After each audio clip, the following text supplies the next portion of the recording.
মই আপোনালোকক স্বাগতম জনাইছো।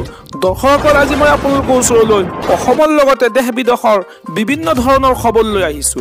খবৰকেইটা খুবেই গুৰুত্বপূৰ্ণ, গতিকে ভিডিঅ'টো অলপো স্কিপ নকৰাকৈ শেষলৈ চাই যাব।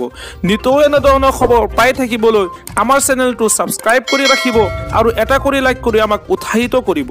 আহক এতিয়া আমি ভিডিঅ'টো আৰম্ভ কৰোঁ। এটা বিগ ব্ৰেকিং নিউজ। আপোনাৰ NFSA কাৰ্ড আছে নেকি? NFSA কাৰ্ড নাথাকিলে নাপাব ৰেচন। 21 অক্টোবৰৰ পূৰ্বে কৰক আবেদন।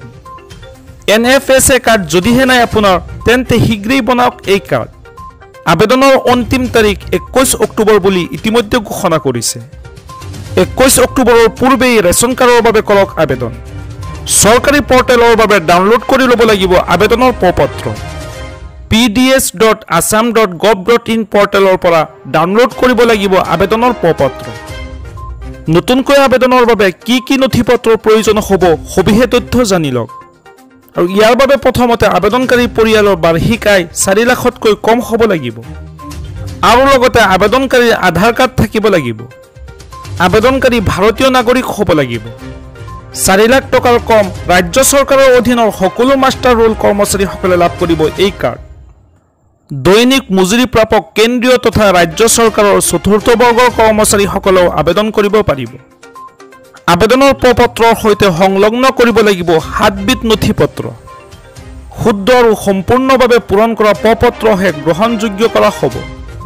আবেদনকাৰীসকলৰ প্ৰয়োজন হ'ব আধাৰ কাৰ্ড, ভোটাৰ তালিকা, ঠিকনা প্ৰপত্ৰ, পৰিয়ালৰ সকলো সদস্যৰ পাছপোৰ্ট ফটোগ্ৰাফ, বেংক একাউণ্ট, পৰিয়ালৰ সক্ৰিয় হৈ থকা ফোন নম্বৰ। এই সকলোবোৰ নথিপত্ৰ শুদ্ধভাৱে দাখিল কৰিলেই আপুনি লাভ কৰিব ৰেচন কাৰ্ড। আজি মই পৰৱৰ্তী খবৰটি খুবেই গুৰুত্বপূৰ্ণ, এটা বিগ ব্ৰেকিং নিউজ। আপোনাৰ একাউণ্টত সোমালে অৰুণোদয় আঁচনিৰ ধন, অৰুণোদয় নোপোৱাসকলে ক'ত কেনেকৈ কৰিব অভিযোগ। আপোনাৰ বেংক একাউণ্টত যদি অৰুণোদয় আঁচনিৰ ধন সোমোৱা নাই, তেন্তে দিয়ক অভিযোগ। ইতিমধ্যে চৰকাৰে মুকলি কৰিছে ফোন নম্বৰ। এইবাৰ পুনৰ নতুনকৈ ৰাজ্যৰ 30 লাখ মহিলাই এই অৰুণোদয় আঁচনিৰ ধন লাভ কৰিব। জীৱিকা সখী, বেংক সখীকো দিয়া হৈছে অৰুণোদয় আঁচনিৰ ধন। প্ৰতিমাহে চৰকাৰৰ পৰা অৰুণোদয় আঁচনিৰ হিতাধিকাৰীয়ে 1250 টকাকৈ লাভ কৰিব। আপোনাৰ একাউণ্টত ধন জমা নহ'লে আপুনি দিব পাৰিব অভিযোগ। অভিযোগ দিয়াৰ বাবে চৰকাৰে মুকলি কৰিছে বিশেষ হেল্পলাইন নম্বৰ। আৰু সেই বিশেষ হেল্পলাইন নম্বৰটো হৈছে 036122370054। সমগ্ৰ অসমৰ 30 লাখ হিতাধিকাৰীয়ে লাভ কৰিছে অৰুণোদয় আঁচনি 1250 টকা। অৰুণোদয় আঁচনিৰ বিষয়ে মুখ্যমন্ত্ৰীয়ে কি মন্তব্য আগবঢ়াইছে আহক শুনি লওঁ। অৰুণোদয় আমি 17 ছেপ্টেম্বৰত কৰিবলগীয়া আছিল, কৰিলো অক্টোবৰত।